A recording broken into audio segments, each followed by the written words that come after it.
I will introduce our next speaker, which is Mr. Vijay Kumar from India. He's the executive vice chairman of an Indian non-profit organization which focuses on organic agriculture, and he's also an advisor on agriculture and cooperation to the state government of Andhra Pradesh in India. So please, Mr. Vijay Kumar, we are excited to hear your presentation. Thank you very much for this opportunity. I'll go straight away to my presentation.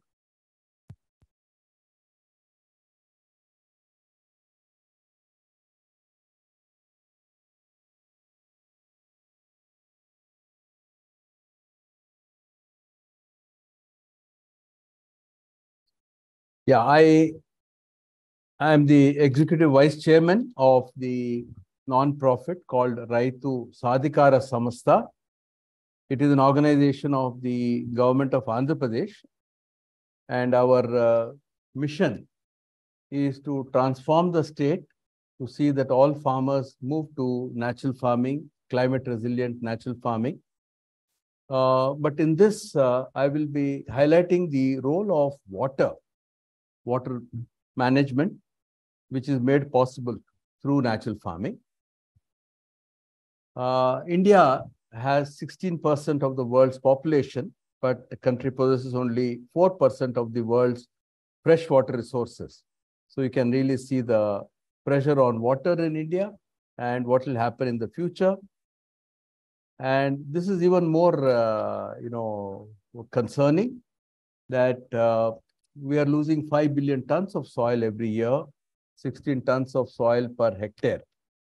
So even though India has only 2.2% of the world's land mass, but we are losing 23% of the soil loss in the world every year. So that means we are desertifying faster than the rest of the world. So it is for this reason, both for three reasons: farmers' livelihoods, health of citizens, and from the environmental point of view, Government of Andhra Pradesh decided to go into natural farming. So what is natural farming? Natural farming means farming in harmony with nature. It's a holistic land management practice that leverages the power of photosynthesis in plants to close the carbon cycle, build soil health, crop resilience, nutrient density, and the water cycle. So it is how soils were formed on the land mass.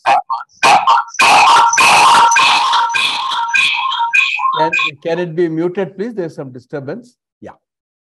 So based on the fact that we are harmonizing the photosynthesis, and photosynthesis is the key. So we have formulated these principles of natural farming. And that the first one is that the soil should be covered with living crops 365 days of the year. And these should be diverse crops, as much crop diversity as possible. Then keep the soil covered with crop residues whenever living plants are not there. Minimize disturbance of soil, that means minimize tillage. Farmers' own seeds are to be preferred, and even indigenous seeds are even more preferred. Integrating animals into farming and biostimulants. These are not organic inputs. These are stimulants. So biostimulants, these are the catalysts to trigger soil biology, and pest management through better agronomical practices and botanical pesticides, and no synthetic fertilizers, pesticides, herbicides, or weedicides.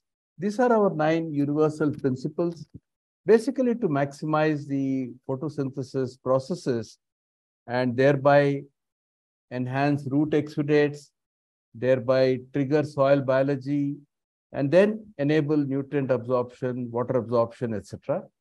So it's more focus on the biological aspects rather than chemical or physical aspects. This is one of our practices, keeping the land covered with diverse crops. This is one biological practice, which is seed coating of the seed with a biological inoculum. which helps in better germination, greater resistance to attacks in the initial stages. This is a inoculum, solid inoculum from cow dung, cow urine, jaggery, lentil flour, and a handful of uncontaminated soil fermented for 5 days. This is used as a basal dose along with the seeds. This is a liquid inoculum, which is applied when the plants have germinated. So both as a foliar application, but also to the root zone. This is again made from animal dung and urine and uncontaminated soil. And these are the botanical pesticides from natural products. This is from neem and variety of, we have more than 200 formulations. So as you can see, right from sowing of the seed till the crop is harvested, there is some kind of a biological cover which accompanies different stages of the plant. But what we find is that the first two principles are critical. Keeping the soil always covered with living roots and having diversity. Now, this is the size of the program. We started with 40,000 farmers in the first year, 2016. And last year, we took that number to 630,000 farmers. Current year, we hope to achieve 1 million farmers. It's a very important milestone for us, reaching 1 million farmers. So we can, as you can see, 86% are small and marginal farmers in India. So average land holding is 1 hectare. And each farmer takes 3 to 5 years to transit from conventional agriculture to natural farming. And we don't provide any cash incentives during the transition, and also no promises of market premium after transition. So this is an important condition that we put on ourselves. And the implementation is based on these 6 levers. I call them as 6 levers. One is the government support, government advocacy, government providing resources, and government leading the implementation. The knowledge is in harmony with nature, and we have designed the package of practices which are appropriate to the location and in farmer-friendly language. We have close to 800 videos to take to farmers. But we also have invested a lot in research, in trying to understand the science behind the natural farming, and we encourage farmers' innovations. So the second lever is extremely critical, the knowledge dimension. It's dynamic, farmer-friendly, and informed by farmers' own practices. So it's both scientists and farmers working together to create these best practices. But what is extremely important in our case is the role of women's collectives, the social capital of women self-help groups. 90% women in rural Andhra Pradesh are organized into self-help groups. And it is these women champions, women heroes who are driving this transformation. And they're concerned more on both on the production side and also on the consumption side. The responsibility of feeding the family primarily rests on the women. Then we have a very different extension system. We have a farmer-to-farmer extension system. And this is very critical because it's not top-down extension system. It is a champion farmer who works with 100 farmers to bring about this change. And then we have facilitating organizations, government, NGOs, and community-based organizations to provide continuous hand-holding support, because this is a very difficult task, because the farmers have been told that they cannot do farming without chemicals. There are many vested interests in keeping it that way. So this behavior change is extremely critical, and therefore the kind of mechanisms that we have the role of women collectives, role of champion farmers, role of facilitating organizations is what makes it, what has enabled us to scale up to close to 16% farmers in our state in 7 years. And then finally, partnerships are very important, collaborations with global and national institutions and scientists. So these are the 6 levers which made it possible. Due to paucity of time, I'll not be able to spend in describing this. Maybe some questions I'll answer in the Q&A. Now, about the impacts. The impacts from natural farming are very positive. Cost of cultivation has gone down very significantly. There are no yield penalties, which is yield penalty is a myth. So yield differences are not significant between natural farming and chemical agriculture. In most cases, the yields in natural farming are higher. And as a result, there is significant increase in net income for the farmers, even without charging premiums. In addition, there are a lot of qualitative factors, in terms of better soil health, resilience, biodiversity. Then we have one more intervention, which is very close to my heart, and that is for the landless farmers. So we have a homestead garden strategy so that every household, whether they have farmland or not, is able to consume fresh vegetables and fruits throughout the year. There is improved biodiversity. We have the pollinators coming back. We have plenty of earthworms and birds coming to these crops. Then let me just go back. These practices are not only helping in higher yields and better biodiversity. I'll now talk about the impacts on water. So the root exudates, the photosynthesis process, 40% of the plant sugars are used for the shoot system, 30% for root development, and 30% are exuded into the soil, where they are food for the microbes. And it is this interaction between the photosynthetes, the roots, the root exudates, the microbes, and the minerals in the soil, which creates the following impacts. And also non-tillage, minimizing tillage results in soil carbon sequestration, results in greater water holding, which was also referred to by the earlier speakers, how vegetation helps in water holding. 1 additional gram of carbon binds with at least 8 grams of water, additional 8 grams of water. Efficient nutrition absorption mechanism. The microbes enable the roots to get all the nutrients that a plant requires. And most important, especially from the water point of view, is the soil structure created by the mycorrhizae and other microbes.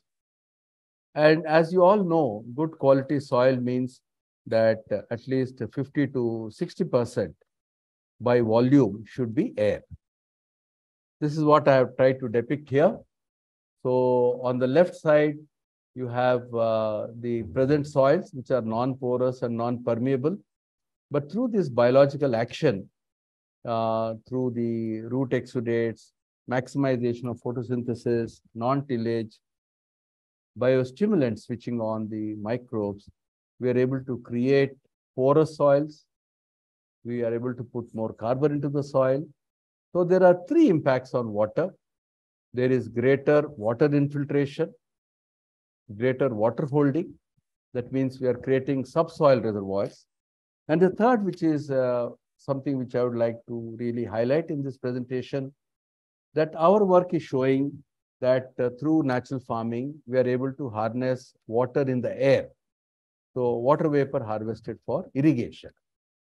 This is a very important breakthrough in our program. I will just show you a 2-minute video, which makes many things clear. And after that, I just have a couple of more minutes. I'll just show you a video. Yes.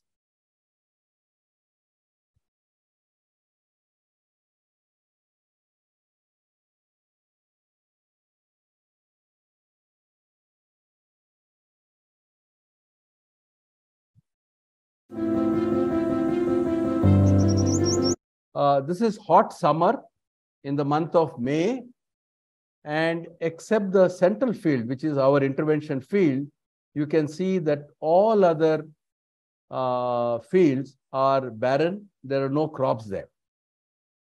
And this is not irrigated. This is rain-fed field only.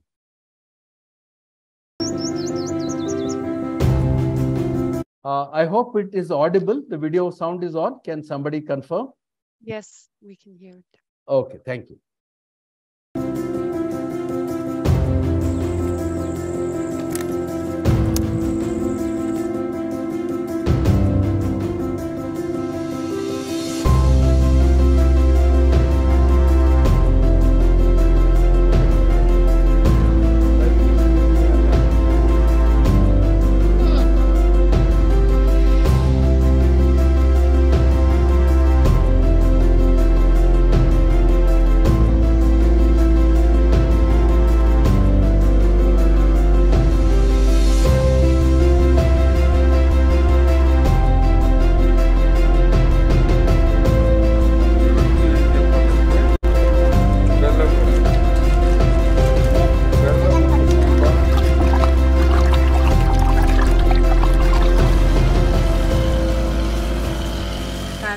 అట్లే వస్తుంది sir జీవామృతం spray చేయడం వల్ల.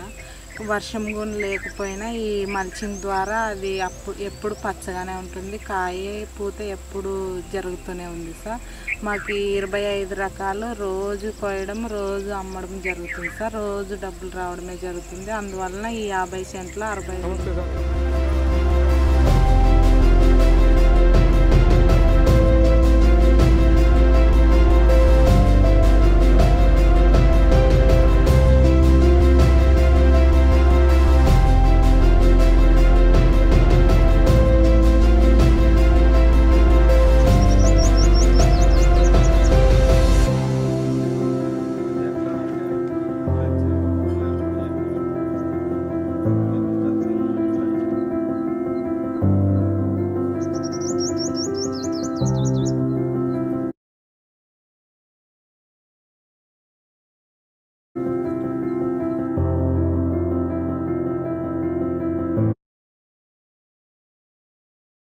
So as you saw in that video, the lady who is featured, the farmer who is featured, is also our trainer.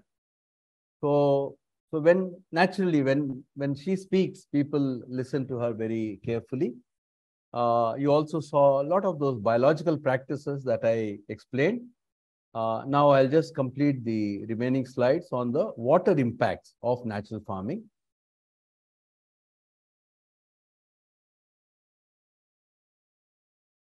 And this is a breakthrough that we had in 2019. So from that time onwards, we are trying to see how best we can improve. So this is a global picture, not just for India, but global. 100 raindrops falling on soils, 2 drops stored in dams, 12 drops are in our rivers and streams. Of the 86 drops, about 36 drops are what can be called as green water. They're involved in transpiration, green growth, percolation in the soil. So what is directly leading to plant growth? But please see here, 50 drops are the drops that are, being in one sense wasted. They are either runoff or evaporation.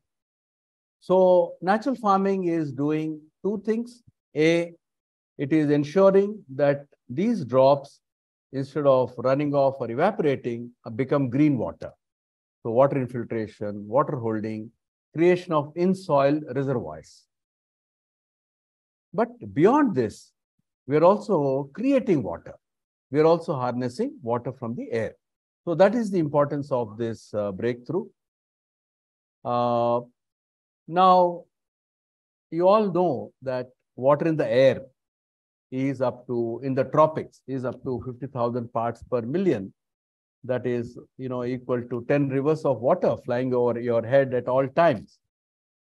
So with the help of a very famous climate scientist and soil microbiologist in Australia, Mr. Walter Yana, many people might have heard of him, we are trying to understand how this happens.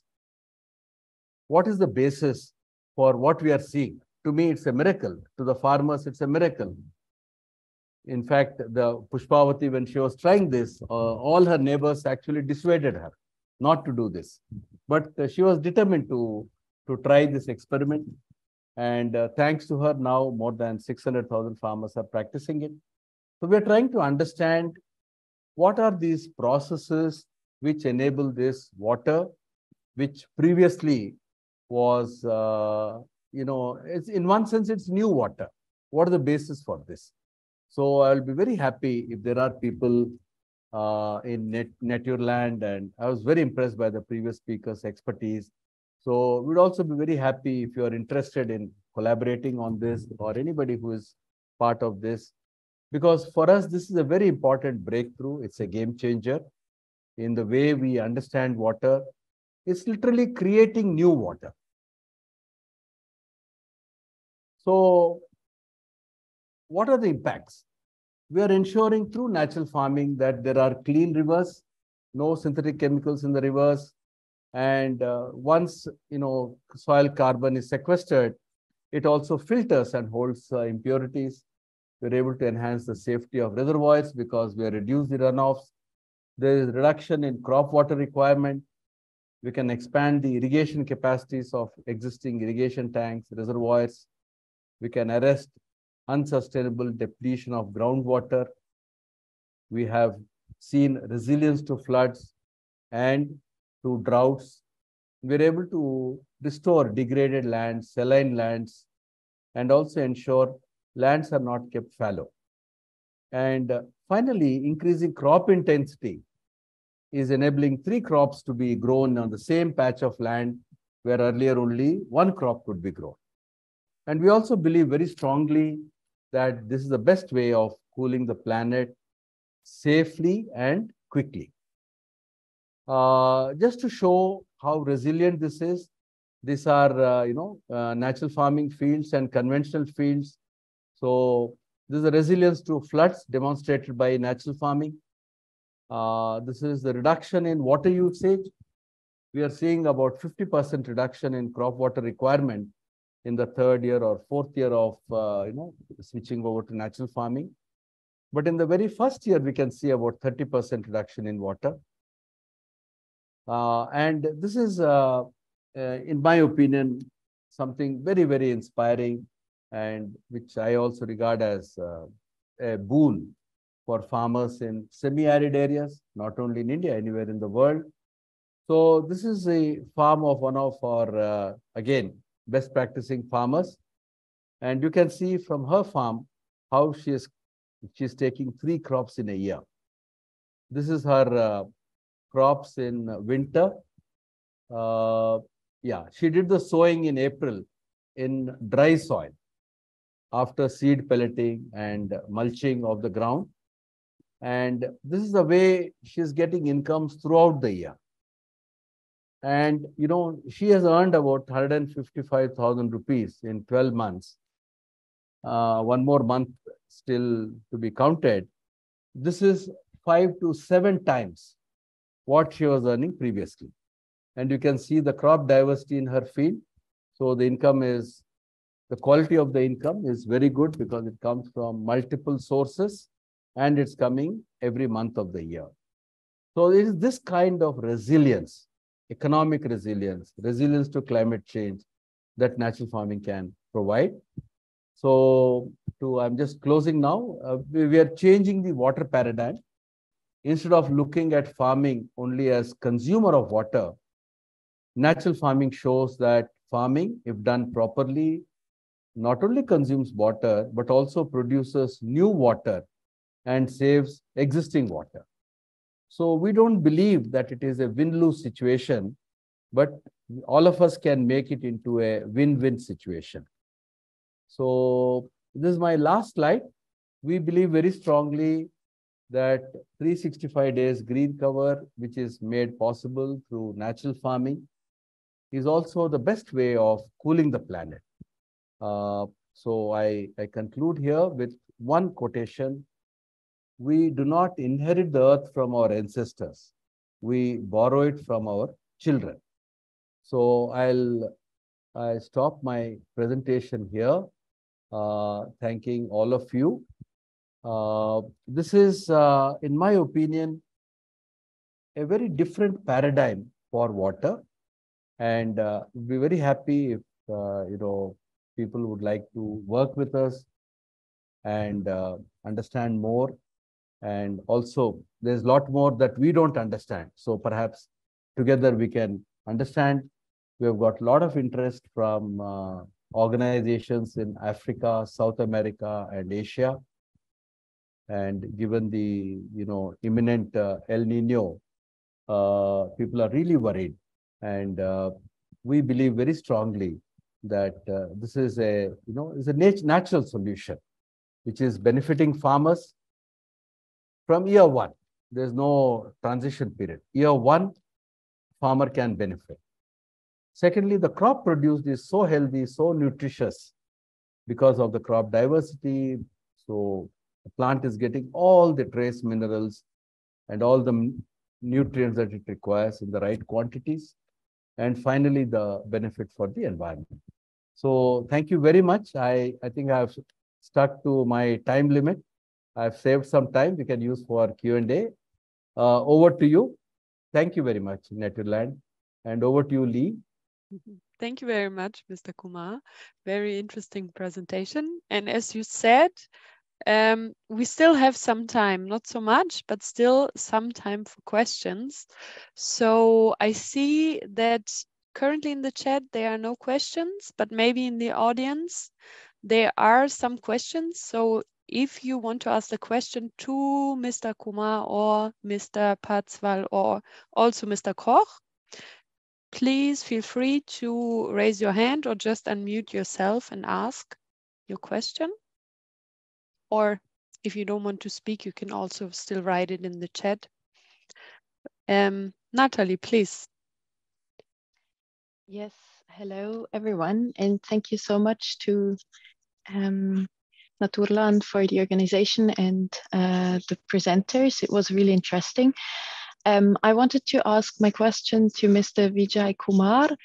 I'm not too sure if I understood the mechanism behind the harnessing of the water well. Could you maybe explain it to me once again? Okay. I must confess that we also don't understand it perfectly. You see, we are sowing the seeds under dry conditions, and we are pelleting the seeds.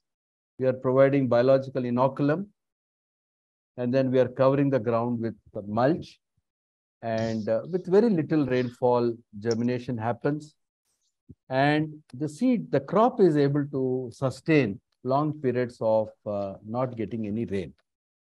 So we are working with Walter Jena, Australia. We're also working with the University of Reading to understand the processes that happen before the seed germinates, because there are certain biological processes happening below the ground, which we need to understand.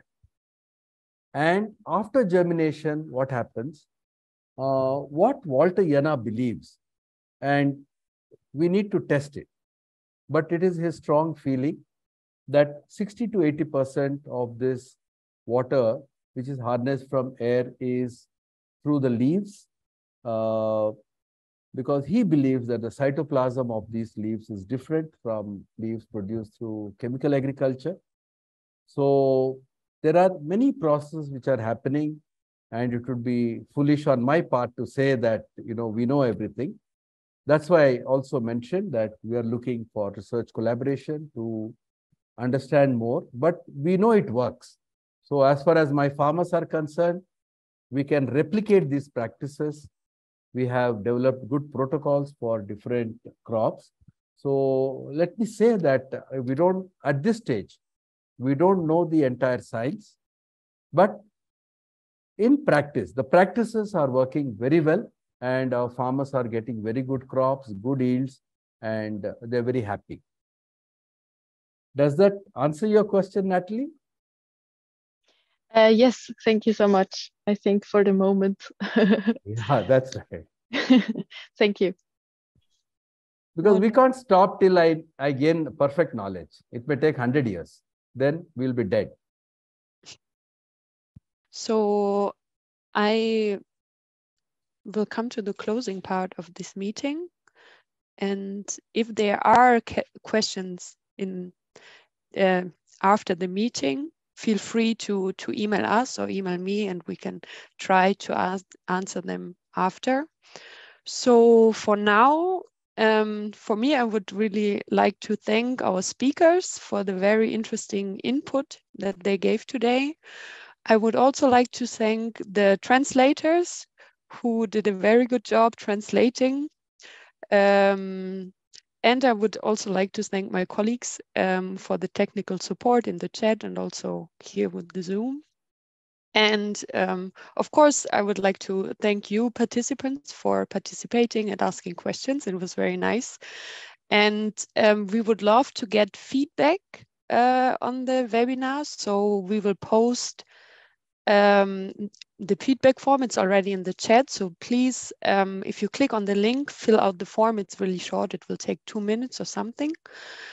And if you want to stay up to date and want to know more about other webinars on organic farming or other topics that Naturland is focusing on, I recommend you to subscribe to our Naturland International newsletter. We will also post the link in the chat, and then you will be updated every 2 months on the activities of Naturland. So from my side, that is it. Thank you very much and have a good day, afternoon, and rest of the day. Thank you and bye-bye.